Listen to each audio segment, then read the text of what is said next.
Okay, the grading criteria that we used, his components, the mastery grades, and the course grading weights. So as I was talking about the mastery concept. You can take a chapter pretest for the first chapter in our course, and you have to get a grade of 90 or above in order to not have to do the homework or the test for that chapter. It's not included in the weights. No one yet has made a 90 or above. We had it originally set up where you could take a pretest for each of the chapters, but we decided it wasn't worth the time because nobody was passing it. So we said you can do the first one, and then the other ones are optional. You don't have to do it, because we did make the pretest be done in the room under password protection, so we knew that they were doing that test and nobody else was doing it for them. We also make the post-test under password protection, so they have to do that in the classroom. The homework and quizzes, they can do at home.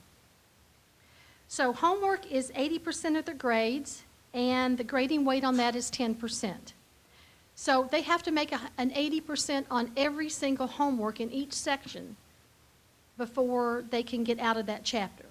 Okay? So they can do part of one section and another part of one section and make like a 40 or a 50, but before they go on and take the quiz or the test, they have to be up to 80% in those homeworks. The notebook, we want them to have at least a 70%, but most notebook grades are 90 to 100. We look at it as part of our competencies, is we want to have them efficiently know how to verbalize and to write what they're learning. So we also look, it's good for them to understand how you take notes.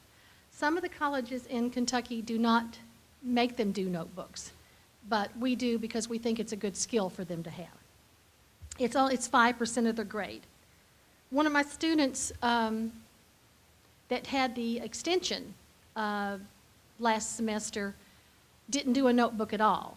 And I didn't flunk him because he didn't have it, but it did take his grade down from a B to a C. So this semester he said that he did learn that he will do the notebook every time.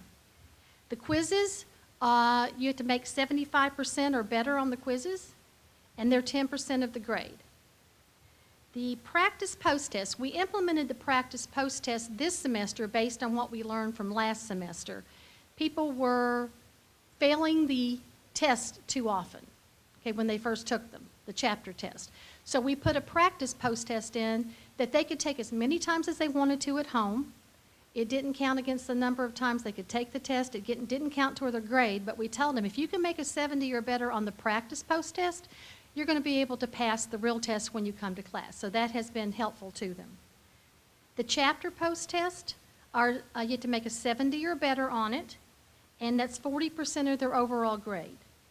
The final exam, you have to make a 70% or better on it, and it is 25% of the overall grade, and it is a comprehensive final exam. And we also have a practice test for that they can do also. Attendance, there's not a grade on attendance.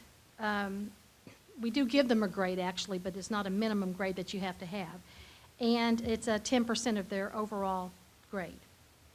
And one thing that we did agree on is that you had to make a 70% or higher in everything to pass the course. So someone was saying yesterday for their college that you could fail the final exam and still pass the course. You can't with the way we implement it. You have to make a 70% or higher on the final. And we're finding that is not a problem.